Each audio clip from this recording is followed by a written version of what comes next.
সাপের কামড়ে 8 বছরের বালকের মৃত্যু, শোকস্তব্ধ মন্তেশ্বরের কানপুর ঢাকতলা। পূর্ব বর্ধমান জেলার মন্তেশ্বর ব্লকের জামনা গ্রাম পঞ্চায়েতের কানপুর ঢাকতলা এলাকায় সাপের কামড়ে এক 8 বছরের বালকের মৃত্যুর ঘটনায় এলাকা জুড়ে নেমে এসেছে শোকের ছায়া। মৃতের নাম তামিম শেখ, বয়স 8। পরিবার সূত্রে জানা যায়, সোমবার ভোরে আচমকায় তামিম অসুস্থ হয়ে পড়ে। তার বাঁ হাতে তীব্র চিনচিনে ব্যথা শুরু হয় এবং বুকে ব্যথার অভিযোগ করে। পরিবারের সদস্যরা দ্রুত তাকে মন্তেশ্বর ব্লক প্রাথমিক স্বাস্থ্যকেন্দ্রে নিয়ে যান। সেখানে কর্তব্যরত চিকিৎসকরা তাকে মৃত বলে ঘোষণা করেন। চিকিৎসকদের প্রাথমিক অনুমান, শিশুটিকে কোনো বিষধর সাপ কামড়েছিল।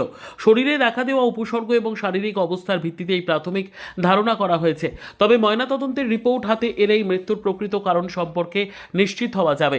ঘটনার খবর পেয়ে মন্তেশ্বর থানার পুলিশ হাসপাতালে পৌঁছে দেহটি উদ্ধার করে ময়নাতদন্তের জন্য কালনা মহকুমা হাসপাতালে পাঠায়। ঘটনার তদন্ত শুরু করেছে পুলিশ। এদিকে তামিমের অকাল মৃত্যুর খবরে কানপুর ঢাকতলা এলাকায় গভীর শোকের পরিবেশ সৃষ্টি হয়েছে। পরিবারের সদস্য ও আত্মীয় স্বজনেরা ভেঙে পড়েছেন। স্থানীয় বাসিন্দারাও এই মর্মান্তিক ঘটনায় শোক প্রকাশ করেছেন। মৃত বালকের আত্মীয়রা কি জানালেন তা দেখুন আমাদের প্রতিবেদনে। জ্যোতির্ময় মণ্ডলের রিপোর্ট, সুন্দর বাংলা নিউজ। এই বাচ্চাটার কি হয়েছে? এই বাচ্চাটি হঠাৎ ভোর 4টের সময় বলে যে পেটে লাগছে বা একটা হাত চিনচিন করছে।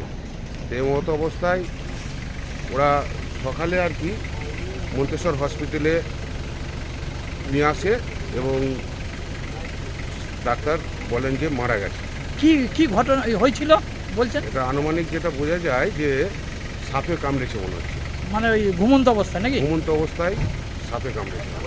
মানে বাড়িতেই শুয়েছিল? বাড়িতেই ছিলেন। ওনার বাচ্চাটার কি নাম? তামিম শেখ। বাড়ি? বাড়ি কানপুর ঢাকতলা।